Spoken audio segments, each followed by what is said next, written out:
제 오른쪽 편에 앉아 계십니다.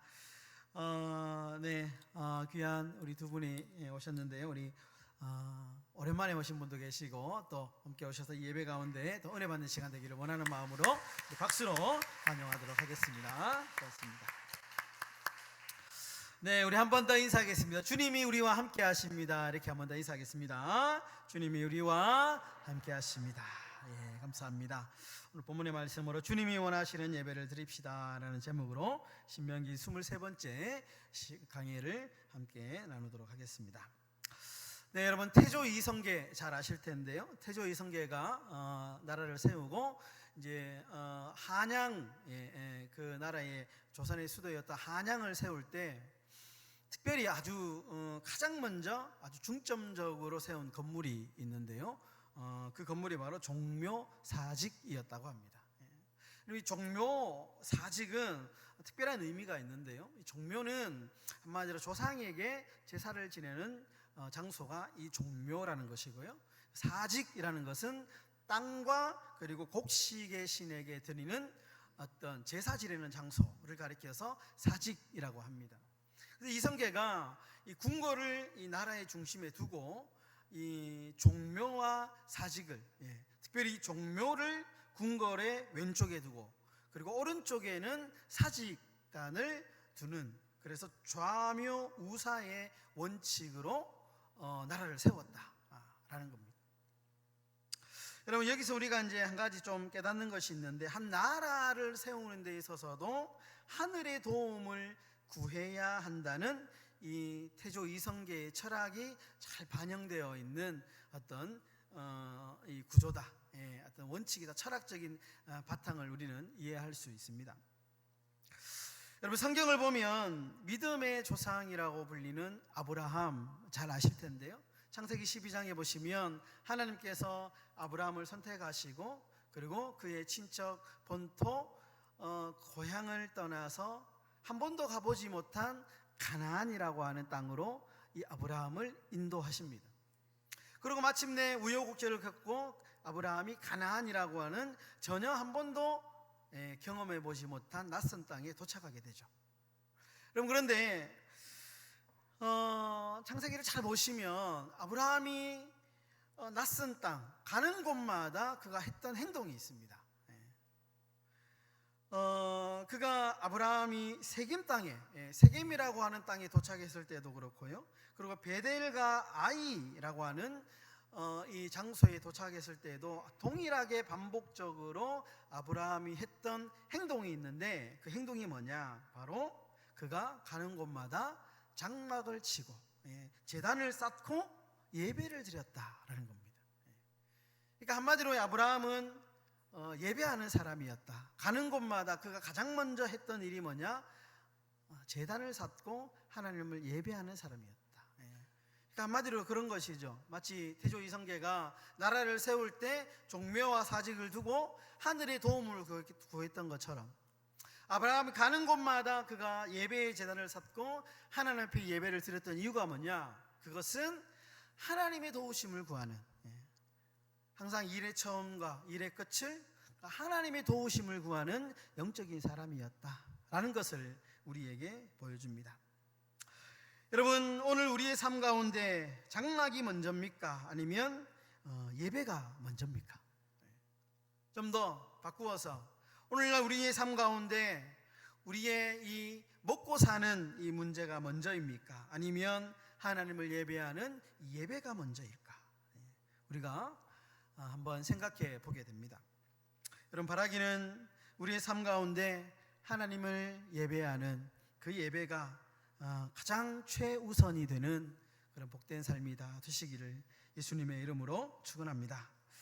여러분, 이스라엘 백성들, 우리가 신명기의 말씀을 지금 나누고 있는데요, 신명기의 말씀은 광야 2세대에게 자신의 부모 세대가 겪었던 이야기를 들려주는 회고록과 같은 말씀입니다. 그러니까 모세가 광야 1세대, 아버지 부모의 세대가 겪었던 그 광야의 생활을 자녀들에게 가르쳐주면서 잘한 일과 그리고 못한 일과 그리고 고쳐야 될 일들을 자녀들에게 하나하나 지금 가르쳐주고 있는 상황인데요, 지금 이스라엘 백성들이 광야 40년이라고 하는 긴 광야 생활을 끝내고 이제 요단강을 건너면 자신이 그토록 건너갈 땅, 목적지였던 가나안 땅에 들어가게 됩니다. 그런데 하나님이 특별한 주문을 하시는데요, 오늘 본문 신명기 12장 2절과 3절에 아주 특별한 주문을 하게 됩니다. 이렇게 주문을 하죠. 한번 띄워주시고요, 다 같이 한번 읽어보도록 하겠습니다. 시작. 너희가 쫓아낼 민족들이 그들의 신들을 섬기는 곳은 높은 산이든지 작은 산이든지 푸른 나무 아래든지를 막론하고 그 모든 곳을 너희가 마땅히 파멸하며 그 제단을 헐며 주상을 깨뜨리며 아세라상을 불사르고 또 그 조각한 신상들을 찍어 그 이름을 그곳에서 멸하라. 여러분, 하나님께서 이스라엘 백성들에게 가나안 땅에 들어가자마자 가장 먼저 해야 될 일을 요구하고 계시는데, 그것은 들어가서 농사를 잘 지어라, 집을 예쁘게 지어라, 이렇게 말씀하시지 않습니다. 하나님께서 이스라엘 백성들에게 가장 먼저 요구하는 것이 뭐냐? 3절에 보시면 그렇게 말하죠. 제단을 헐며 주상을 깨뜨리며 아세라상을 불사르고 그 조각한 신상들을 찍어 그 이름을 그곳에서 멸하라. 한마디로 우상을 멸하라 라고 하는 가장 첫 번째 명령을 이스라엘 백성들에게 주십니다. 그 이유가 나오는데요, 그 이유가 신명기 12장 8절에 이렇게 나옵니다.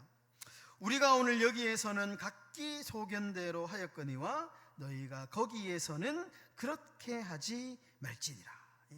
무슨 말이냐면, 이스라엘 백성들이 광야에서는 자기의 소견대로, 옳은 대로, 자기 생각대로, 기준 없이 자기 뜻대로 예배하고 행동했던 모습이 있었는데, 그런데 가나안 땅에 들어가서는 결코 그렇게 하지 말라라는 거예요. 분명한 기준과 분명한 원칙을 세우고 삶을 살아라, 하나님을 예배하라, 그렇게 말씀합니다. 왜냐하면 이스라엘 백성들은 하나님께서 지으신 목적이 있기 때문에 그렇다라는 거예요. 그 목적이 뭐냐? 그것은 하나님을 예배하는 예배 공동체로 그들을 부르셨고 그들을 지으셨기 때문에 가나안 땅에 들어가면 가장 먼저 해야 될 일이 뭐냐? 그곳의 우상들을 철저하게 없애고, 그리고 하나님이 세우신 하나님의 질서대로 그 땅을 살아가라, 그렇게 말씀을 하는 겁니다.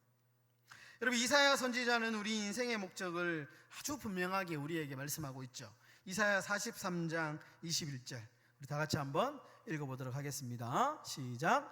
이 백성은 내가 나를 위하여 지었나니 나를 찬송하게 하려 함이라.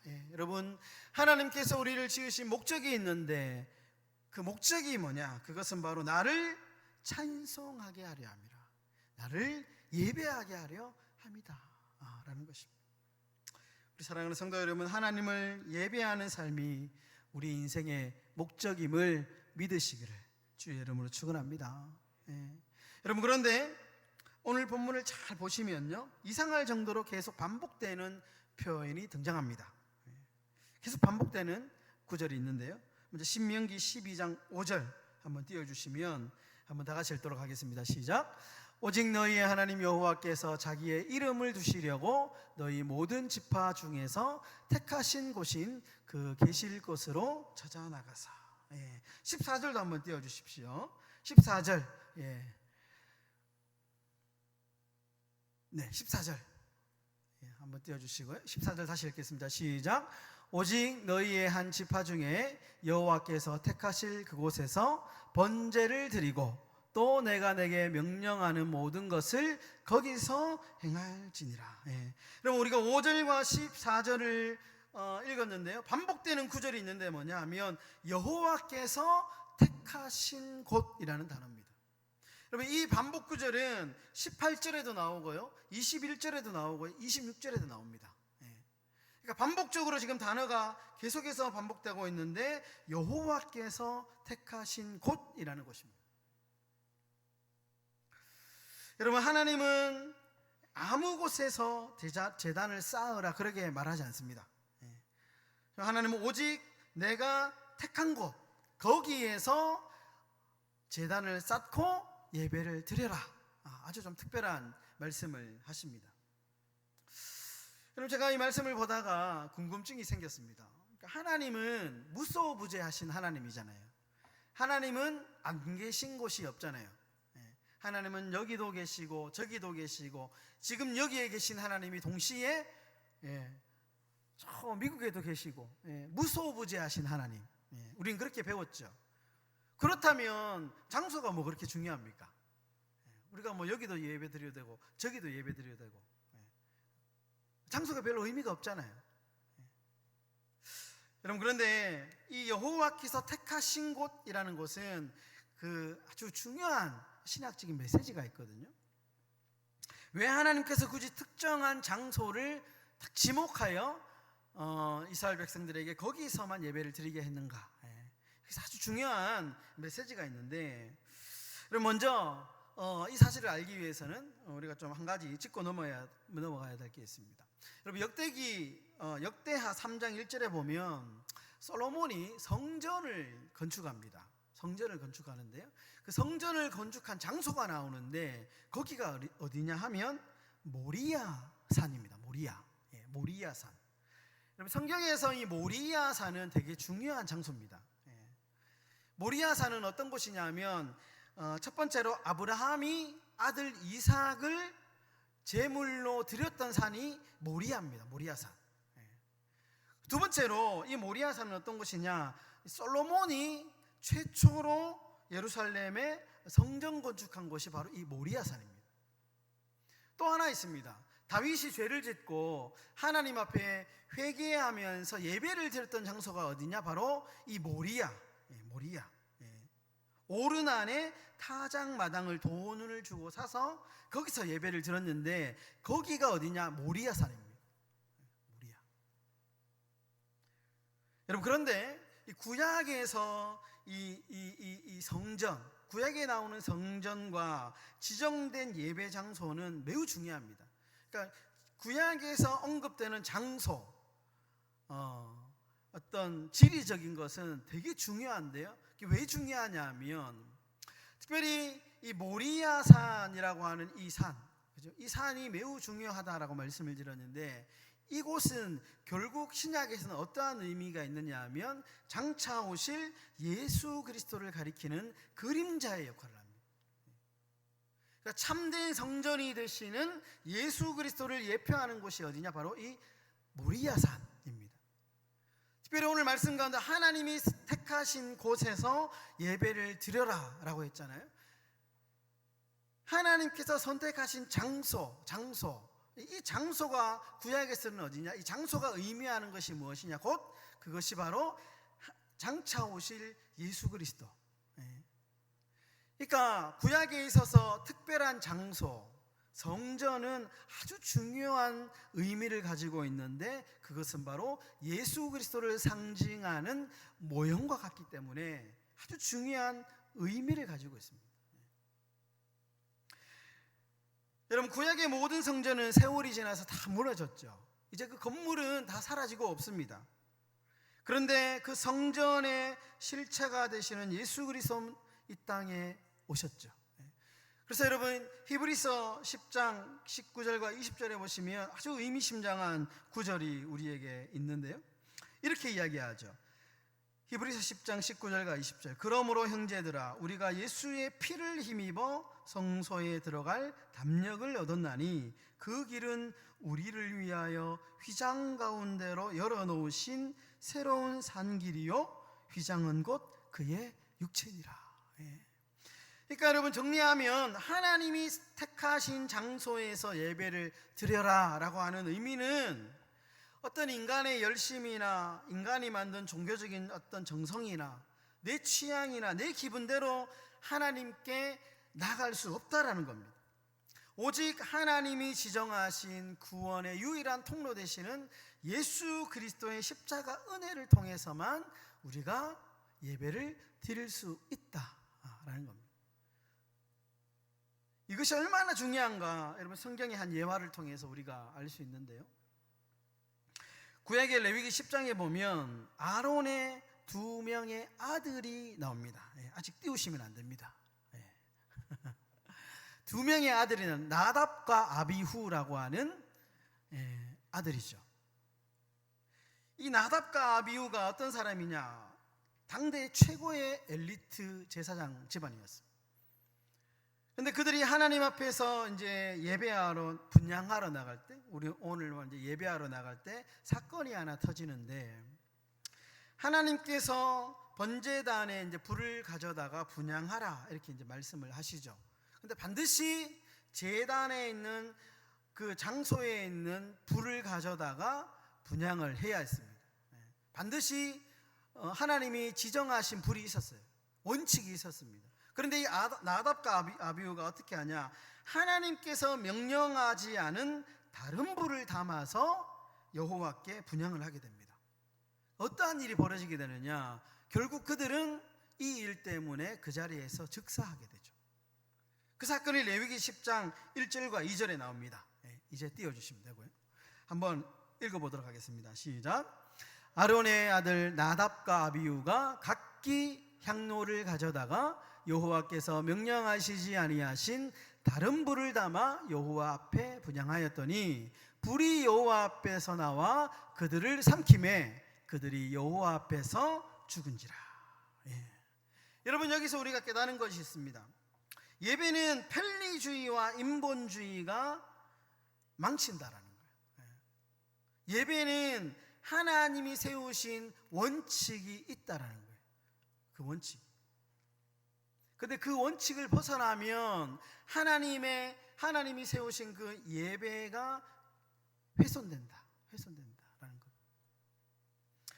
여러분, 미국의 목회자 중에 토저라고 하는 목사님이 있는데요. 그분이 이제 쓰신 책이 많은데 특별히 하나님을 추구하다라는 책이 있습니다. 우리나라로 이제 번역되어 있는데요. 하나님을 추구하다. 여기에 보시면 이런 구절이 있습니다. 한번 띄워주시고요. 하나님을 아는 지식이 우리 마음에 보물이 되지 않는다면 우리의 예배는 단지 형식이요 외적인 종교 행위에 불과하다.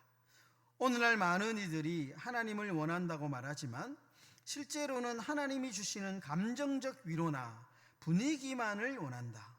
이는 하나님을 온전히 예배하는 것이 아니라 종교라는 우상을 숭배하는 것이다. 되게 무서운 말이죠. 되게 무서운 말이죠.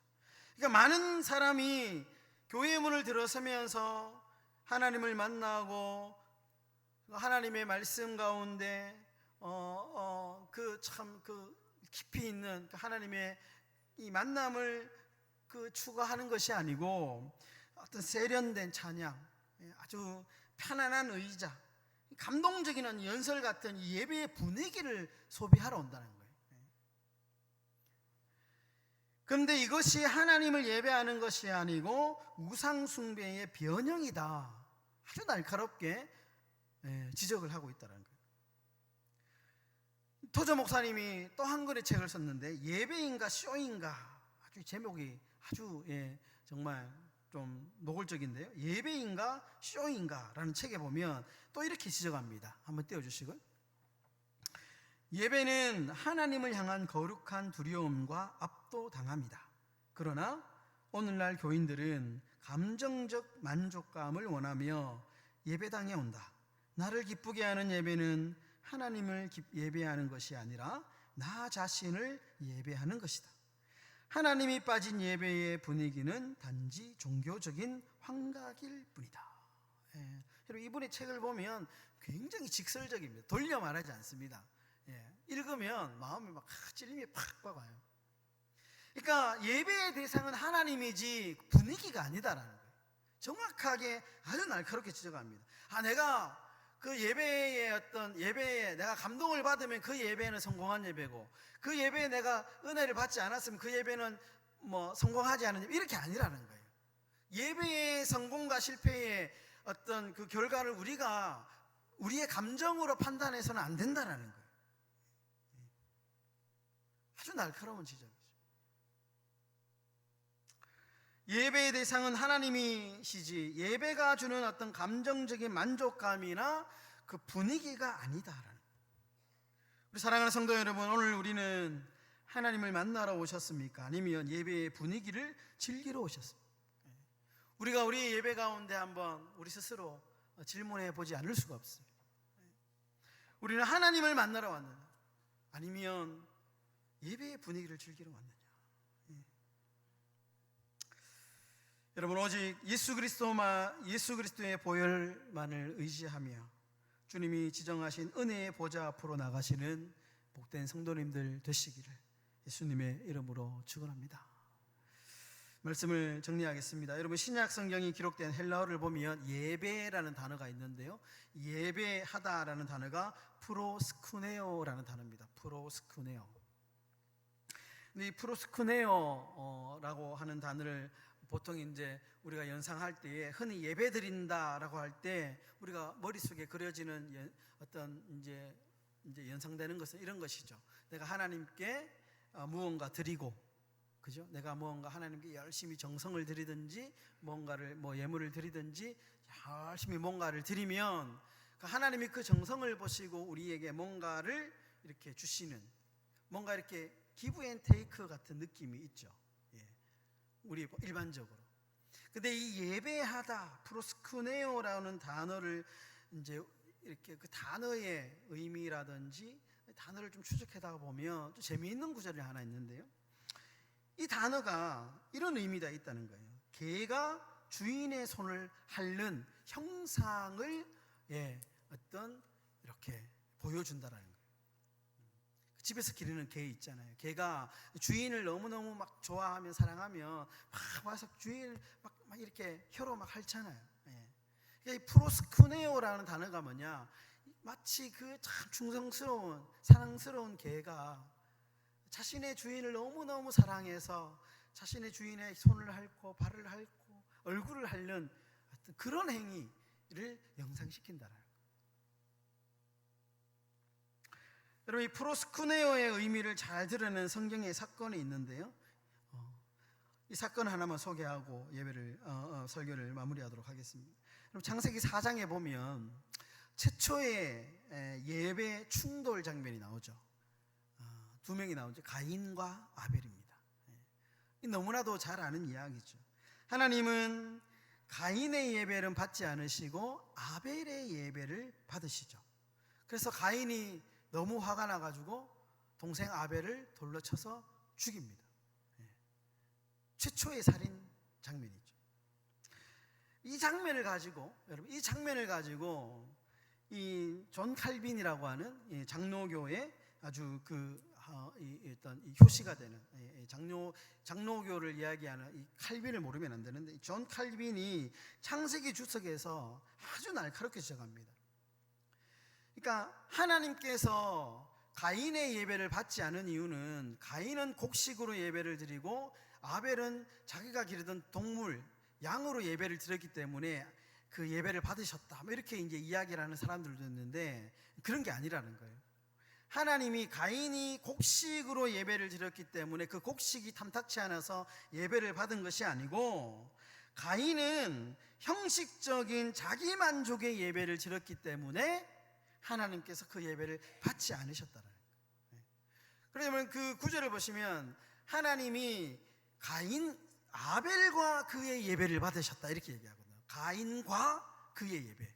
그러니까 하나님은 가인이 드려지는 그 예배, 제사도 받으셨지만 가인도 받으셨다는 거예요. 아벨도 받으셨다는 거예요. 반대로 똑같이 하나님은 가인의 예배도 받지 않으셨고 가인도 받지 않으셨어요. 그러니까 하나님께서 가인의 예배를 받지 않으시는 이유는 뭐냐, 그의 예배가 너무나도 형식적이고 너무나도 하나님이 원하시는 예배가 아니었기 때문에 하나님은 가인의 예배를 받지 않으셨다는 거예요. 사랑하는 성도 여러분, 주님이 원하시는 예배는 프로스쿠네오, 자신이 기르는 개가 너무너무 주인을 사랑해서 어찌할 줄 모르면서 그의 손을 핥고 그의 발을 핥고 그의 얼굴을 핥으면서 기쁨을 숨기지 않는 모습, 이러한 모습으로 하나님은 우리의 예배를 받으시기를 원하신다라는 거죠. 사랑하는 성도 여러분, 주님이 원하시는 예배를 들으시는 저와 여러분들의 삶이 되시기를 소망합니다. 하나님이 택하시고 하나님이 원하시는 방식으로 예배하는 참된 예배자들 다 되시기를 주님의 이름으로 축원합니다. 우리 시간에 찬송하고 기도하는 시간 갖도록 하겠습니다. 나 무엇과도 주님을 바꾸지 않으리.